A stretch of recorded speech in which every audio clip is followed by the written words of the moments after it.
Saturday morning. Everyone looks very awake. A little bit awake, maybe. So we got, it's kind of a fun title, right? Marketers or math whizzes. Let's take a quick poll. How many marketers out there? All right. Math whizzes? No math whizzes? Damn it.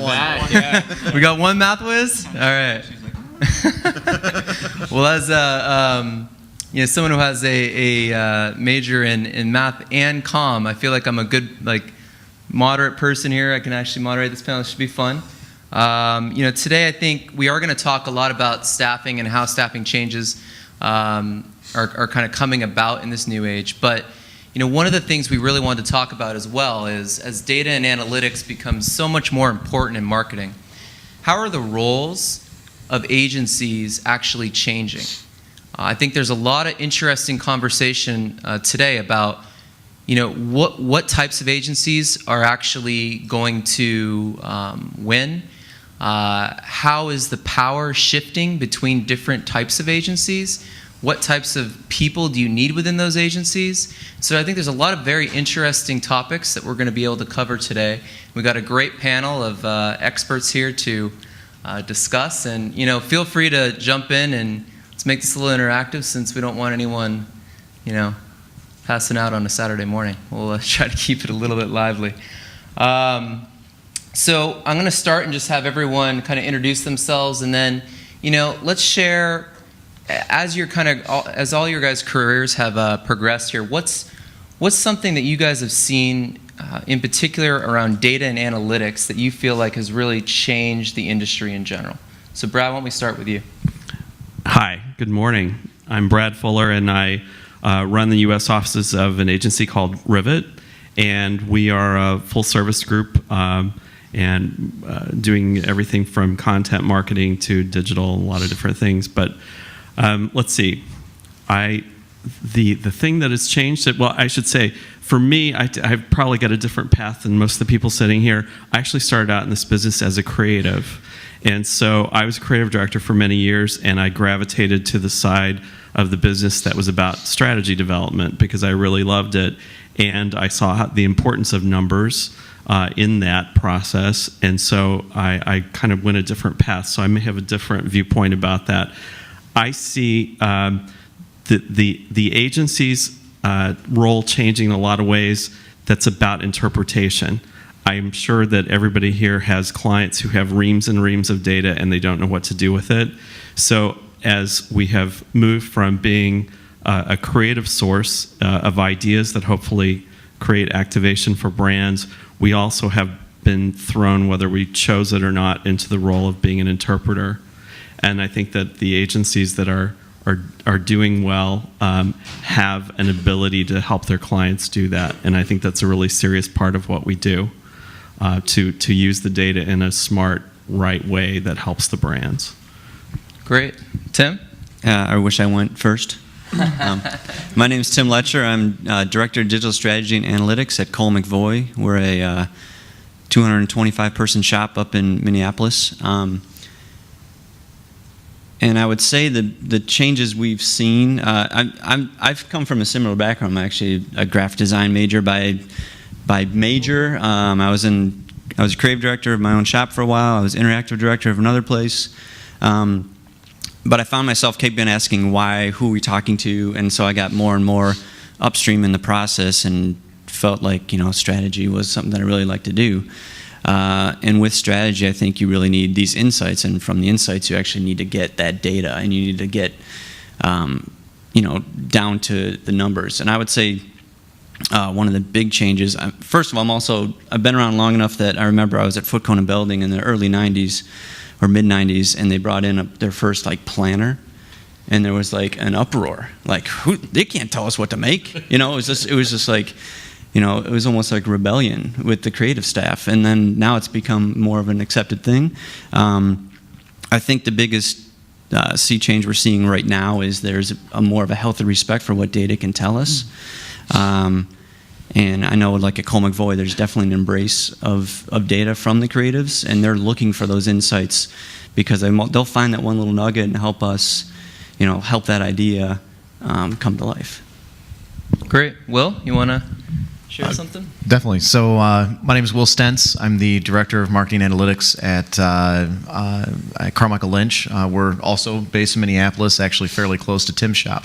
They used to work together, so there might be some fireworks together. As of 3 months ago, yeah. That's right, as of 3 months We're ago. kitty corner on the same block. Yep.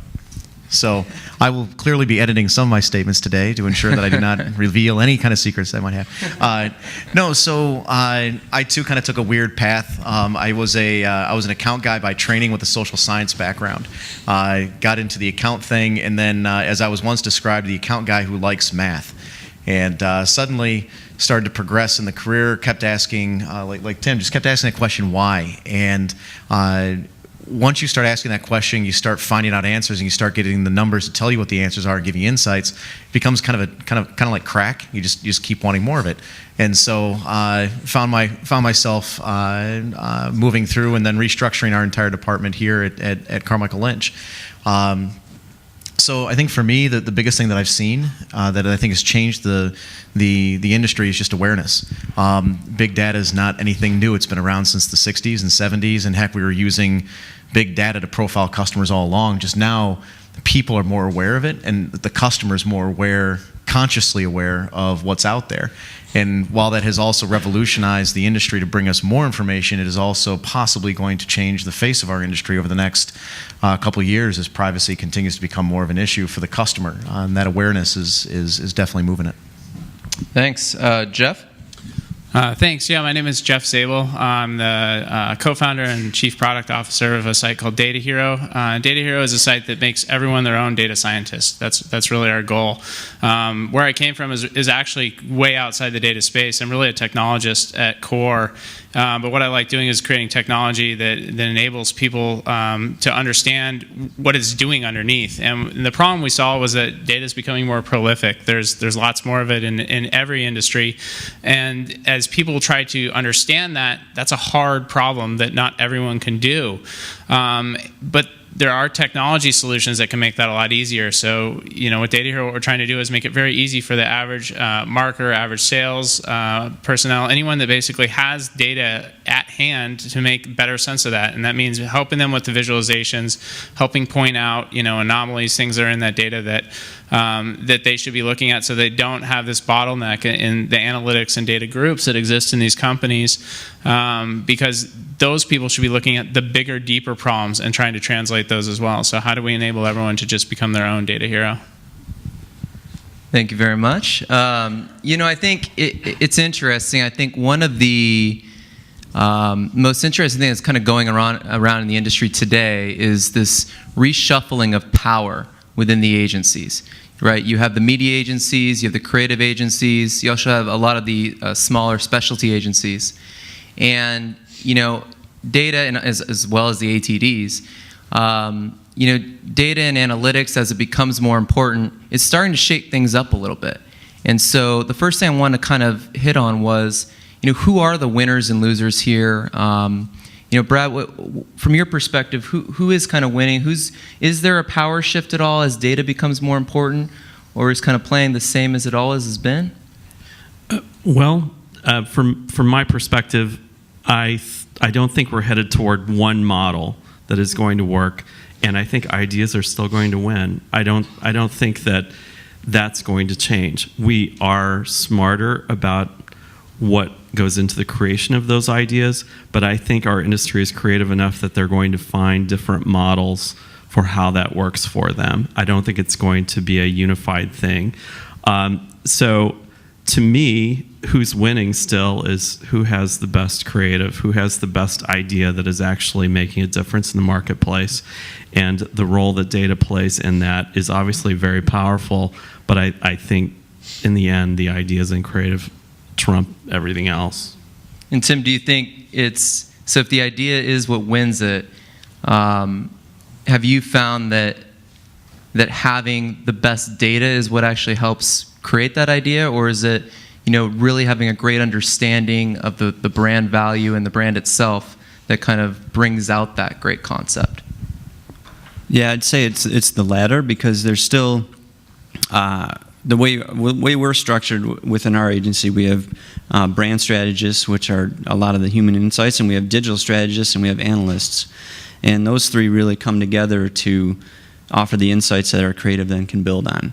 Mm-hmm. And so understanding the person at the end of the communication is critical. And it's not just the data they're providing, but it's also things that they might, left unsaid. So there's a lot of behavioral traits that also, you need to touch on those. There's the concept of talking to the lizard brain first, and people still are triggered by emotion. And they leave data points along the way, but you still need to get past that lizard brain to get somebody to actually think rationally about your brand or whatever you're trying to sell. I mean, how are folks in the creative agencies thinking about the world today? Are they feeling like they need to be more of an integrated approach? Is it okay to just be kind of deep creative and long kind of creative cycles? Is that, do you guys feel like the creative agencies themselves feel like there's an imminent risk?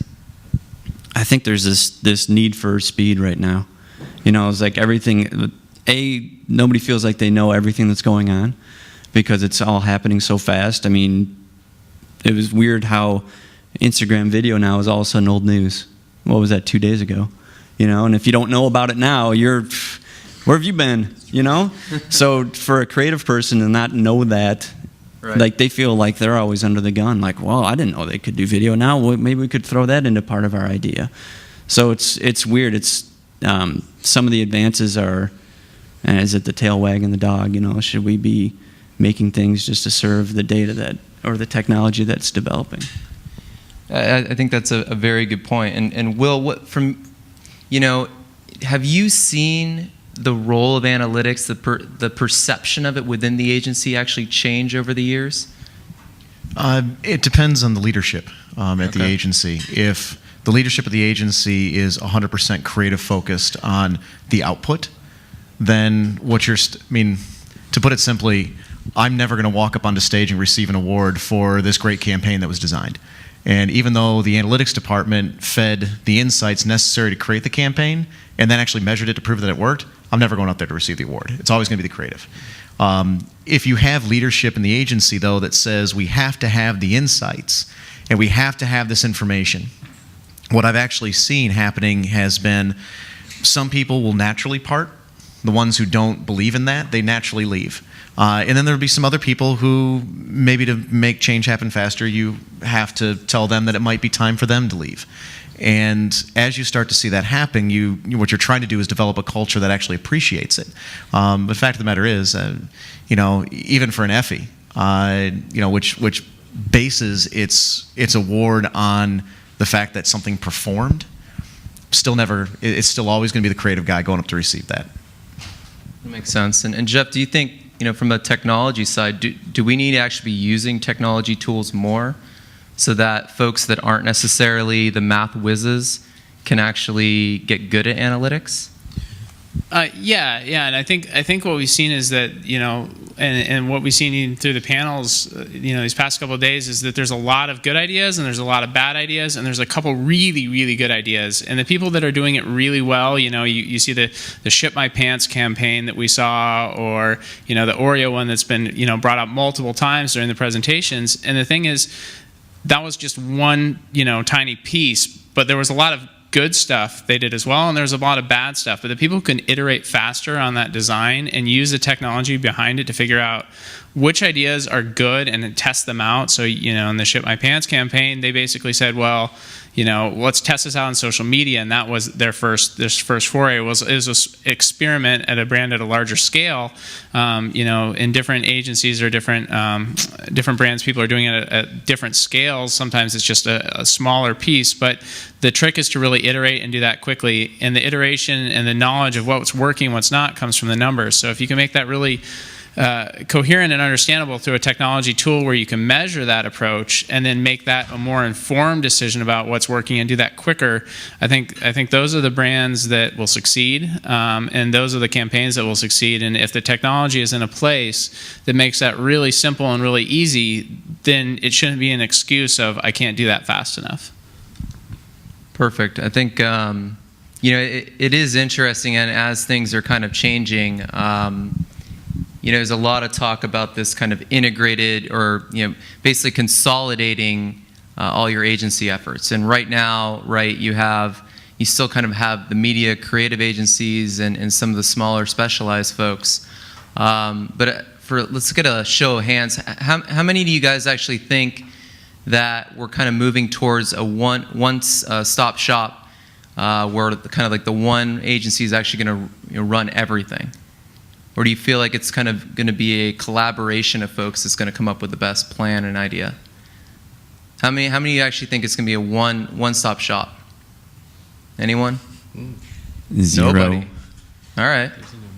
Very nice. So everyone here thinks it's going to be kind of how it is today. You're going to have your media agencies, you're going to have your creative agencies, and everyone's going to continue to work together in a smart, coordinated way.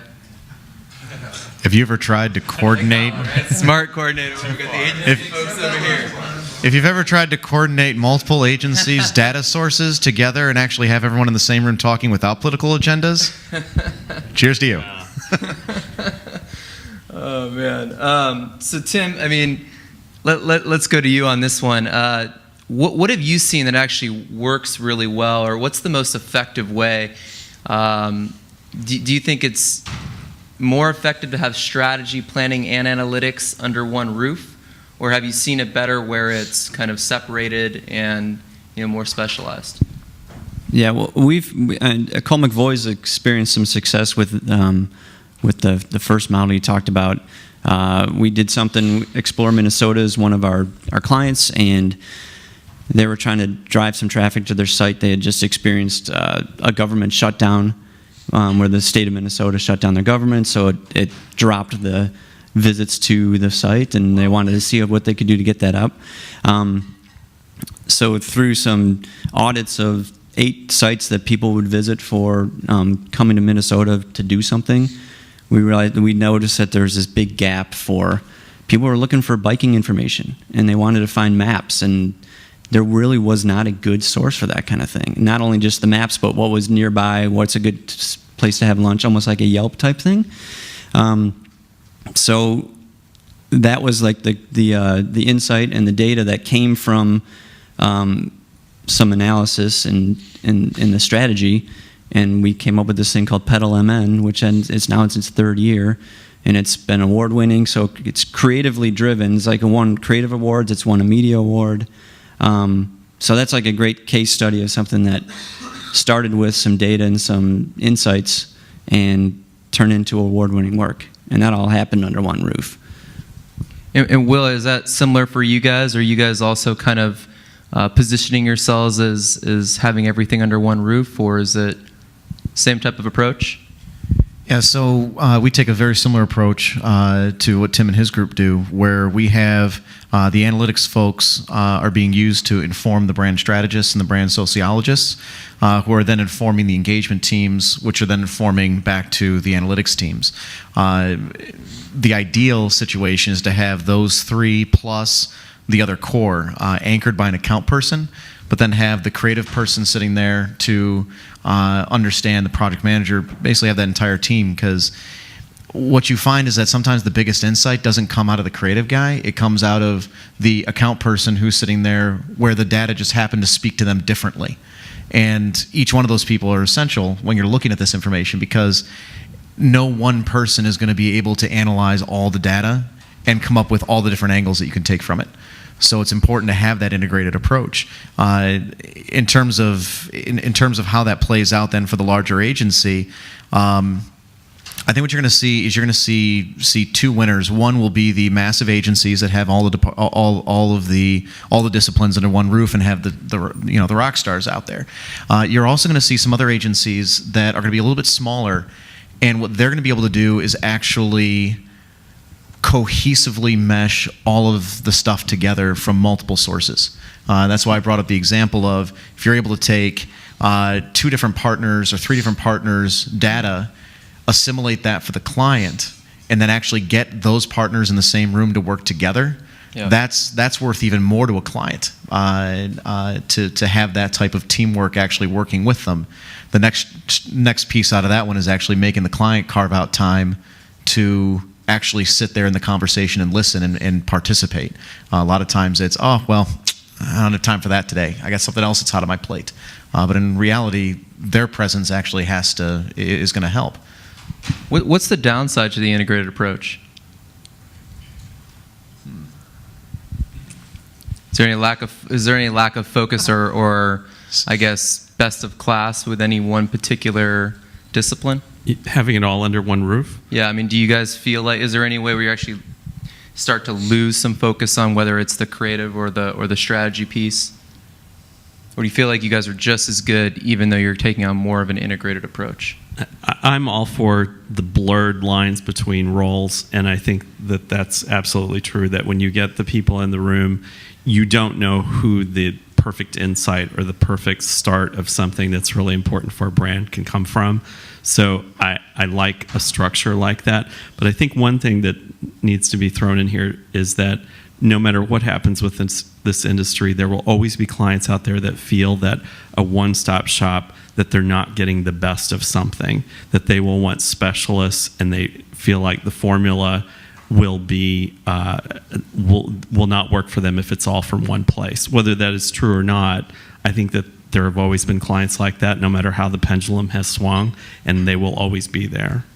Are you guys, are majority of you guys on the panel all positioning yourselves though as an integrated approach still, or are you guys, is there one specific area where you're like, look, we're going to be best in class here, but we also have these pieces and elements that can make us a better solution? Yeah, it's kind of unique for Colle McVoy. Like we find our way into a client's door in a number of different paths, and you always try to like own more of that relationship so you can help be the best brand steward you can be. But we also work with other agencies and other partners, depending on what the client is. So it's kind of like, collaboration gets thrown around a lot, but if you can play in the sandbox with other agencies, and if you have them, your brand's interests in mind, that's the ultimate goal anyway, and you win that trust. And how about from the hiring perspective, like as it's become more integrated, is the actual hiring piece or the need for certain resources change? Have you found your guys self, looking for more analytics folks to actually have that more integrated approach, or is that not changing? With technology and some of the stuff, brought up before, the whole idea that you need to be able to visualize the information, that's allowed me to open up my criteria for hiring somebody for the analytics department. One of the tests that I actually use for all of for anybody in my department is I toss a dashboard. It looks fairly complex. It's really not all that complex, but I toss this dashboard in front of them and I say, you're going to analyze this dashboard. I want you to tell me what it tells you. And by the way, you can ask me any question you want. So then they stare at the dashboard and I said, and remember, you can ask me any questions you want. The whole point of the test isn't that they actually analyze the dashboard, it's that they ask me questions about the dashboard because I need that inquisitive person. And if I have something that allows me to free up the data to present it to individuals, they don't have to worry about they don't have to be a data scientist. I want those people. I want those people who think, constantly ask questions. Those are the people I want in my department because they're the ones who are going to be ultimately the ones to uncover something and go, well, that's weird. Why is that happening? And where do those people come from? Is there certain backgrounds you're finding that more likely than others? Get them from all over the place. Just want some recruiting tips. Let's see. Where I've been finding them have been mostly they've been mostly individuals who are coming out of econ backgrounds. Depending on how the shop is structured, you can't find them in account because the account people sit there and depending on their structure, they just answer questions and take orders. If you find, I'm actually known in the agency for trying to steal certain account people because there's certain ones that I see a very, very interesting, I'll see that desire to know more, but then I know that I can put that person in front of a client and explain data without going too far to the left side of it and getting into the data. You need to find that person who has that, who's going to have that type of, who's going to have that type of ability to stand in front of a client and speak intelligently without causing their eyes to glaze over. You can also find them too. Just one gal I recently just hired. She used to, no joke, be a brain researcher. Very cool person to have on staff. She's very buttoned up, heartbeat away from a coma, but God love her. Yeah, it just she you see something wrong in the data? Yeah. Well, is there something we should do about it? Probably. Okay, a little bit of emotion here. Heartbeat away from a coma. But we found her. We found her from an old research lab, and she was just bored doing. I hope she's watching right now, Will.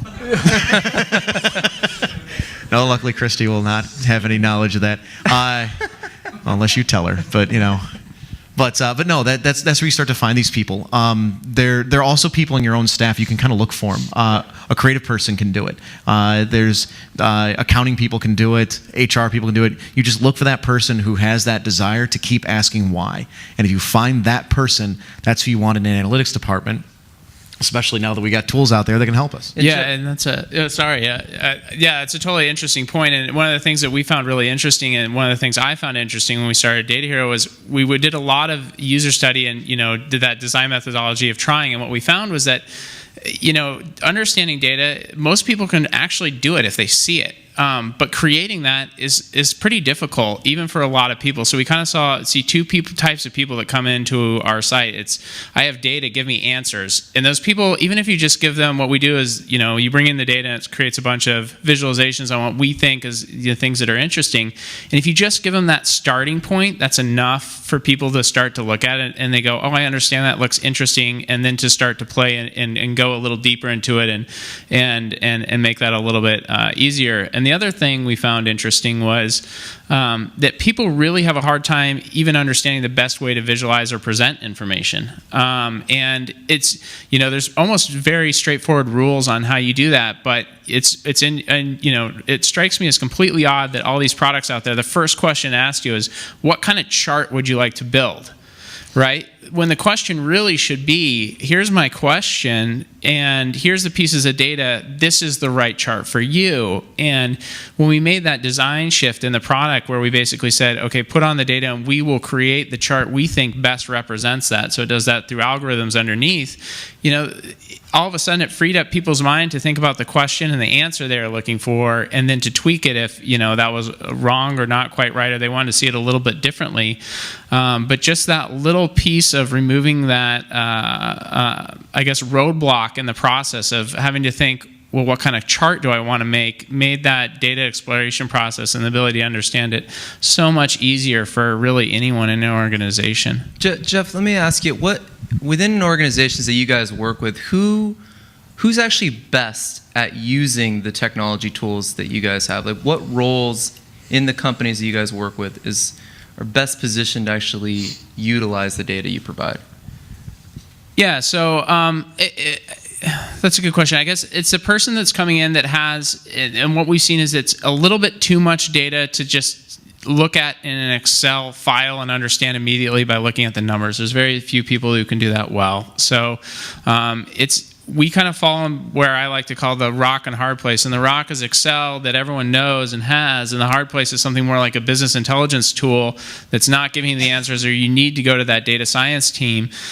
So the people that use our product best are the ones that are curious, that do want to do a little bit better job, that realize that they could do creatively a better job if they understand, what happened in the past, or dig into some insights that they have available to them. So it's really all over the board. There isn't one person that's like the person that comes in and uses it. And actually, that's been a challenge for us as a company and a product. Is it's tough to say, okay, we're going to focus just on that, because it has been all over the map. I mean, it's everything from people trying to analyze their email marketing campaigns to analyzing, the transactions from e-commerce to, just analyzing their marketing campaigns through social media channels and the analytics that come through that. So it's really all over the board.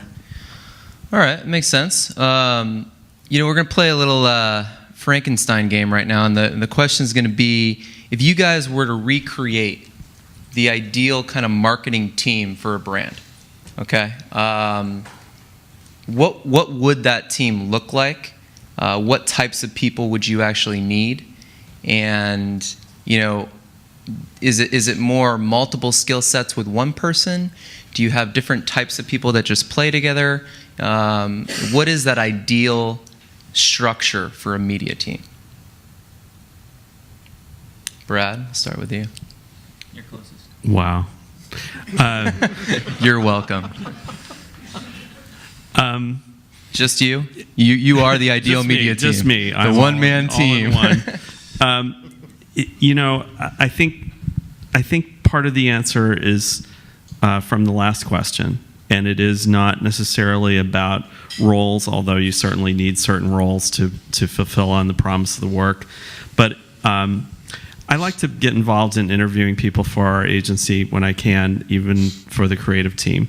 And I'm excited when I hear them not only excited about the design or the writing that they're showing, but excited without me asking about them, about the insight that drove it, that they get excited about that part of it, the thinking part of it. And that's, of course, coming out of smart data. And so I don't know that it's a matter for me of identifying roles that are the exact perfect team as much as it is having people, no matter what those roles are, to fulfill on the work that share that common thing. And I think in general, our industry, creatives, account people, planners, everybody are so much smarter now and so much more strategic, at least the successful ones. And that's what I would look for in creating a team. That's an easy way to not answer your question. I appreciate that. Tim, Will, you guys have any? I'll dodge that question as well. All right. No. What we're finding, and I think that works the best is with technology right now and with data, you need people that understand that stuff and humanize it, and then also be able to act upon it. So just being an art director or just being a copywriter is probably not enough anymore. We have a lot of people at our agency that are almost like hackers. It doesn't start with any kind of execution yet. It starts with a bigger idea, and then, all right, well, how are we going to make that idea come to life? And it might not be what you traditionally think of as an advertising agency doing. I mean, do you guys find that you guys are kind of part of some bigger agencies? I think the question I have, I think it seems like at your guys' agencies in general, there's a lot more well-rounded kind of skill set than some of the bigger agencies that, look, they just have so many different resources that, they're filling very specific gaps with, just pure mass of employees. Is that very specific to the way that you guys are structured? Do you feel like you need to go more in that direction, scale-wise, or do the big folks need to kind of start to hire more, maybe a little bit higher paid, well-rounded folks? Yeah, we definitely heard about the T-shaped model, and we definitely look for more generalist people that, it's strange that we still have a digital strategy department because you think everybody should think like that, but it's still necessary to have that as your vertical. But everybody in our agency should be thinking about digital, and everybody should have some kind of hunger for analysts and to understand what that data is. They should still be asking, to go back to the hiring question, I look for curious people, so it's not just a specific skill, it's more like a human quality. And I think that's what makes that curiosity is what's going to fuel a great idea in the end. Makes sense.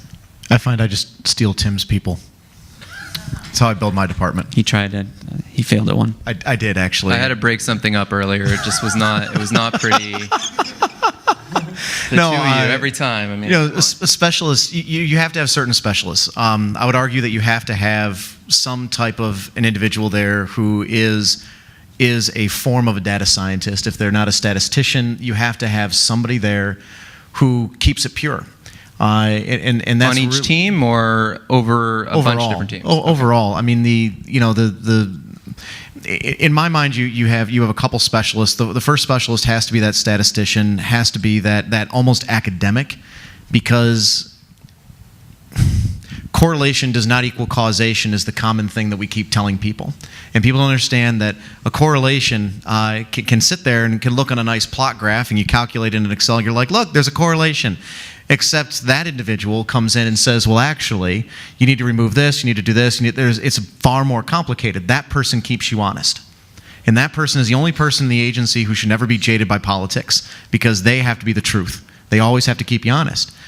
You also have to have another individual who's there who's a sociologist, and I would ideally like a sociologist, an actual, I was trained in college, got my master's, heck, Ph.D. in sociology, to be able to state, the data says this, but this is how it translates to human behavior. And the rest of them, I need the well-rounded people. We need the well-rounded individuals who are coming in and being able to understand it. And I think the biggest advancement that we've had that allows us to do that has been additional visualization tools and making it easier to find those visual insights. That's been a big piece of it. That makes sense. That's very interesting. So I think, now I think we're going to get to one of the more potentially controversial topics, which is how has and should brand positioning and the creative process, how has it changed with big data? And where should we actually be focusing on that data? Should it actually kind of inform the brand positioning and creative? And Brad, I'm going to start with you. You shared a very interesting anecdote with me that I think would be great to share with everyone. And I think it's a good way to start. Sure. By the way, there was an interesting piece, if you didn't see it, if you go on CNN Money, and I think it was just yesterday, or at least it was this week, that's about the role of intuition in this process, in business in general, but I think it applies to us. And it was a very good piece. You should read it. It has some good things in it about how there is a danger that we are so locked into the logic of data that we are not allowing for human intuition, because it's not always, as you said, and maybe that's what you mean by a sociologist being involved in it, ideally, that they're interpreting it and not just making it a black and white thing. But what David's referring to is that it's just a coincidence that last week, after I had accepted the invitation to be here, I was meeting with a client, our team was, and we were talking about the work that we'd been doing for her and the direction that she was giving us. And she first of all, I have to say, this is not knocking a client, because I think she's very smart and it wasn't about that. But she was directing us in different channels and different efforts in ways that were starting to feel like the brand was very multiple personality. It didn't feel like a consistent brand. So the offers and the channels, and from one day to the next, the messaging changing, and it was somewhat based on some of the data and short-term opportunities that she was seeing. And so we very diplomatically brought this up to her, that this was an issue, and it was an issue because it was not helping to build a brand. And a huge part of our agency is something we call branded action, which is you can activate a brand, but you have to also be building the brand equity at the same time. And we believe you can do both.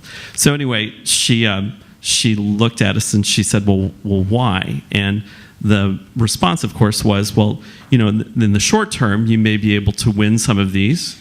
You may be able to get more people to participate in your brand, but in the long term, the brand needs to be consistent. This is a basic thing in our industry, right? And the response, I thought, became sort of a headline for me for today, or one of the headlines. And she said, you'll have to show me the data on that. And so I thought, and again, not knocking her, but I thought, wow, that's the power of numbers that's happening in our industry, for good or bad. There are some wonderful things that are happening because we're so much smarter and we have so many more tools to work with as an industry to make what we do really matter. But at the same time, there's that danger that we will adhere to it so much that we're giving up some of the basic tenets of what we do as an industry. And I think a big role that agencies play is making sure that does not happen, that we are still serving what is important about the brand and powerful about the brand. and making big statements, right? I mean, I think there's no way that was the process that things like the Think Different campaign, created those types of iconic messages.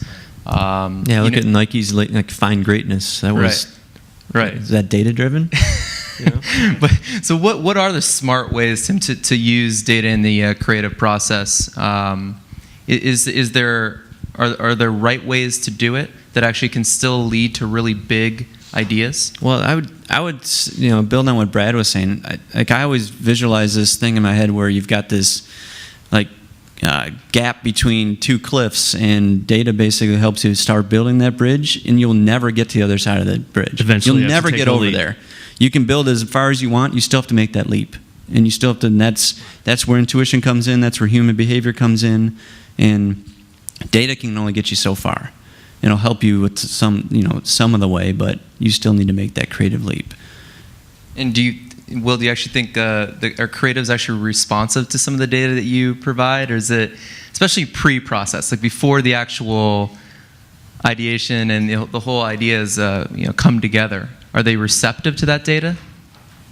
They can be. It depends on the individual, but what we found is that the showing them the data isn't what's as important as having a brand strategist actually take the data. Like I would never walk into my creative director's office with the data set.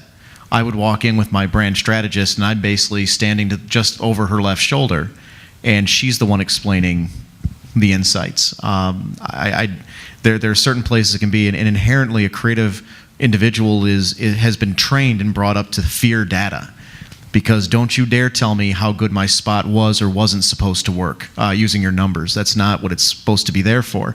And my promise to my executive creative directors and creative director staff was, you guys can call me in when you need to sell a dangerous idea.